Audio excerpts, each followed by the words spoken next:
My former mother-in-law is pressuring me and my family to honor my late wife at my wedding. Plus update. My first wife passed away 12 years ago and I was really young at that time. I did my best to get over the loss and move on.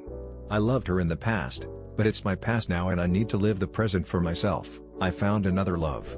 I met my girlfriend 7 years ago. I love her and she has always respected that I am a widower. I don't really name my first wife except on occasions when I tell an anecdote where she is there. I don't have pictures or anything of her in my home. I don't have pictures of anyone actually. Frames do not fit the decoration of the house. I want to give my girlfriend the place she deserves. I've heard many bad experiences in a grief help group and learned what not to do in a new relationship. I'm going to get married in November. At first I didn't know whether to invite my first wife's family because I didn't know if they would want to attend. So I never said anything to them or invited them to the wedding. I don't talk with them except for a text every few months. But her mother was the one who texted me to tell me that she would be very happy to go. So I ended up inviting her and her husband. They kinda invited themselves and I have problems with saying no. Much more in that kind of situation. On the weekend, we were putting some things together and my mother told me that it would be good to put an extra chair in honor of my first wife. That was an idea of my late wife's mother, but she didn't talk about that with me first, but with my mother. We paper seat. Each chair we put up is charged as if it were a person. They would even charge me for drink and food, as if someone was really present, and honestly I am quite tight financially on the wedding. So I think it would be a waste of money and something symbolic, because if I do that for her, I also have to do that for all the members of my family who died because they would complain about it.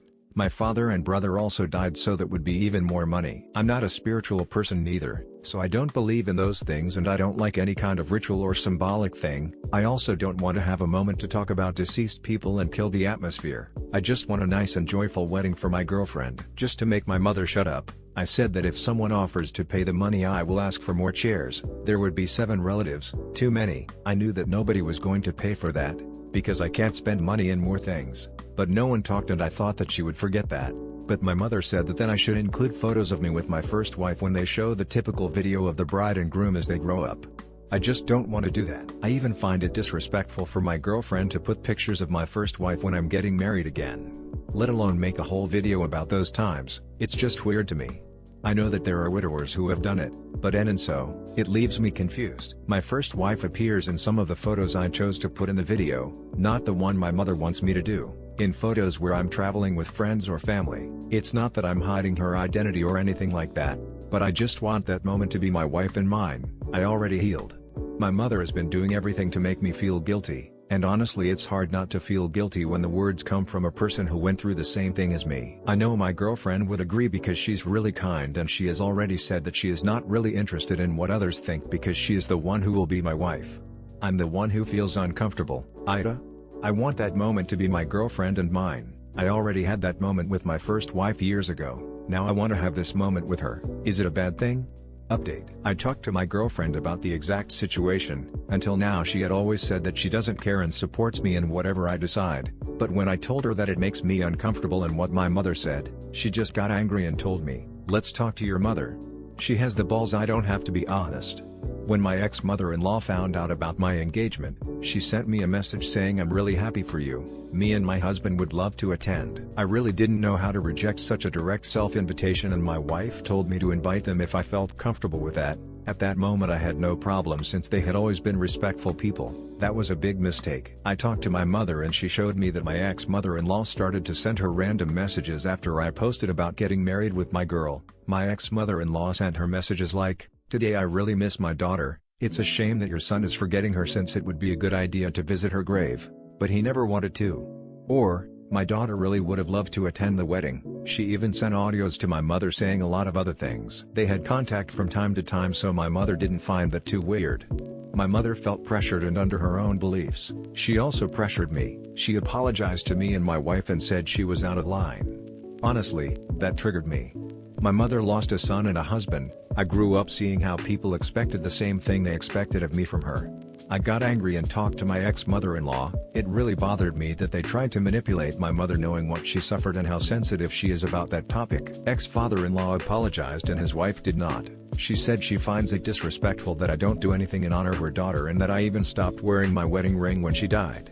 I'm not going to take that personally. I know that the death of a child is really hard, but I'm not an extension of her daughter. I am my own person. I just told them that they're no longer invited to the wedding because I was very kind, but they didn't respect me, my mother, and my girlfriend. I told ex-mother-in-law that I will make my whole family block them from everything if she keeps trying to make my mother feel bad. Until the end she stood her ground and never said sorry. Was I cruel? I don't care, I don't owe them anything. My mother lost her husband and they used that to manipulate her mind. They stopped being my family when their daughter died. I always just had a respectful treat with them, nothing more. I won't make a table in honor of anyone. I won't make a video in honor of anyone, or anything like that because me and my wife want it to be a happy day. I'll only have my brother's favorite beer and wine because it's something that cute drunk told me he wanted. My wife said she never lost anyone close to her, so she really doesn't need to pay tribute to anyone. The only thing that will be honored will be the union of me and my wife because that's the thing that makes my days perfect and filled with happiness. I don't like symbolic things because I believe that the dead are dead and that's it. They are not still by my side or anything like that, but that's my belief and point of view. Everyone can have a different point of view. To be honest, I thought I would get a lot of "you're the a-hole." Since my father passed away, it has seemed strange to me how people see widows and widowers. Everyone wanted my mother to continue loving my father even after he passed away, and when it happened to me I felt the same pressure. I'm a bad person for loving my girlfriend so much more than I loved her? Am I wrong for feeling that the worst loss in my life was my brother's and not my wife's or father? All the widows have pictures of their deceased partners. Am I a bad person for not wanting to do that? Should I still wear my wedding ring like the widows from the grief counseling does? But I don't want to. Or, am I a bad person for not feeling anything for her anymore? I felt guilt many times long time ago. They were questions that I asked myself daily as soon as I began my relationship with my wife, questions that I don't ask at all anymore. But they really tortured me because what is usually expected of a widower is that we are that forever, never the husband, eternally the melancholic character, even if we have found someone new. We are always expected to love our deceased partner, even if we have a new person, because you can romantically love two people at the same time. But what if I don't want to? What if that's not for me and I want to give all my love to just one person? What if I want to move on with my life? I think at this point, I'm just venting, so I'm sorry if you made it this far. Haha, be kinder to new wives and husbands, and don't force them to be the bigger person. I felt ready to start dating 2 years later and I met the love of my life a few years later. But I know a lot of married people who shouldn't be because they're still grieving and sending all that mental load to their partners or making them feel like second place. Please learn that it is good to be alone when you do not feel ready. There's nothing wrong with being single, and don't make an innocent person suffer with you. Thanks for the people who gave me good advices, even if some of them were pretty weird. I had an agitated weekend. So now I just want to watch TV with my GF. My crazy sister-in-law wants to steal my baby because she can't have one. Plus update. Background. Me, 36F. Sil, 40F. I've been married to her brother for over 10 years and there's always been some jealousy and resentment from her. She's always felt like I had the life she wanted, not necessarily with her brother, but the marriage, family, job stability, etc. I have 3 kids, 10F, 8 meters, and 3 months F. She got married last year and they decided to start trying for a baby, but she was unfortunately told that she can't have children naturally. She was understandably devastated and the family comforted her as best as we could. We recently had a family dinner and in the middle of it she says, "I think it's really unfair that you got to have 3 kids and I can't have any. Your baby is my last chance to raise a child, so I think you should give her to me during the week so I can create a motherly bond with her and you can have her on weekends." Before I could respond, the entire table erupted with everyone talking at once, so I took my older kids upstairs. When I got back to the dining room, her husband was asking what the hell is wrong with her and why would she even think to ask that. She was trying to justify herself when I asked them to leave. I also said that she's no longer welcomed at my house or around my children until she gets help. She started screaming that I don't deserve my life or my children and that I stole her baby from her. Her husband and Mill kept apologizing and dragged her out of the house, still crying and screaming. Now my kids want to know why their aunt wants to take the baby. Update. So my sister-in-law has been admitted to a psychiatric facility. In the comments of my previous post, I mentioned that her husband was seeking out counseling for them to deal with the infertility prior to this incident. After the incident, he sought out a psychiatrist rather than a counselor and they had their first session last week. I didn't get the specifics of what happened, but basically she made some statements that the psychiatrist felt indicated she was a danger to others, my baby and me, and she was placed under an involuntary hold. My Bill has been nothing but apologetic through this entire ordeal and he kept her away from us since the incident. Mill was staying with him to keep an eye on Sil. She tried to leave the house in the middle of the night to see her baby. Also, Bill found her researching how to induce lactation, and she said it was to make sure she can feed the baby properly when I come to my senses and give her up. From what Bill has said, seeing me breastfeed is apparently what triggered the entire episode. It was the first time Sil was around the baby for any length of time, and she was holding her when she got fussy because she was hungry. Naturally, I took her to feed her, and this made Sil feel inadequate because it triggered the thought that she would never be able to do that, which led to the events of the last post. I'm grateful for all the advice that was offered on my last post, as some of it was really helpful. We won't be moving as it's not feasible for us at the moment, but we have taken extra steps with security both at home and at the kids' school and daycare. This whole thing is taking a toll on the family, but Phil, and Bill are taking care of Sil, and my husband and I are focused on ensuring the safety of our immediate family and minimizing the effect on the kids as much as we can. My family stole my college fund because I am a woman, so I am suing them. AITA? Plus update. My great aunt set up savings accounts for all of her female relatives. In our culture, education for women is not really valued, and she thought that was BS. She lived with her father in London, where she was educated. She went on to attend university and became a doctor.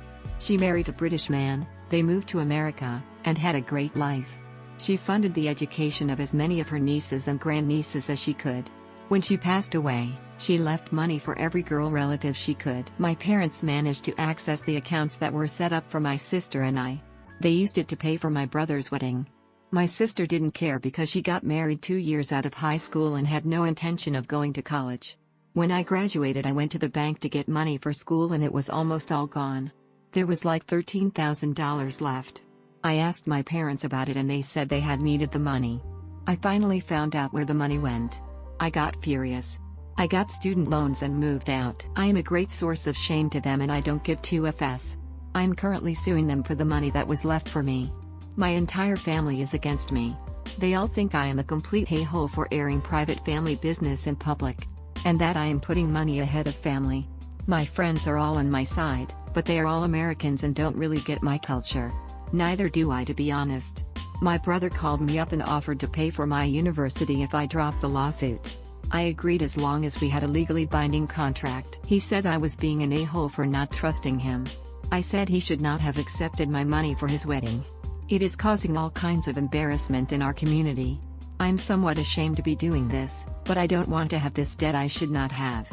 Update, 1 year later. It's over. I got my money.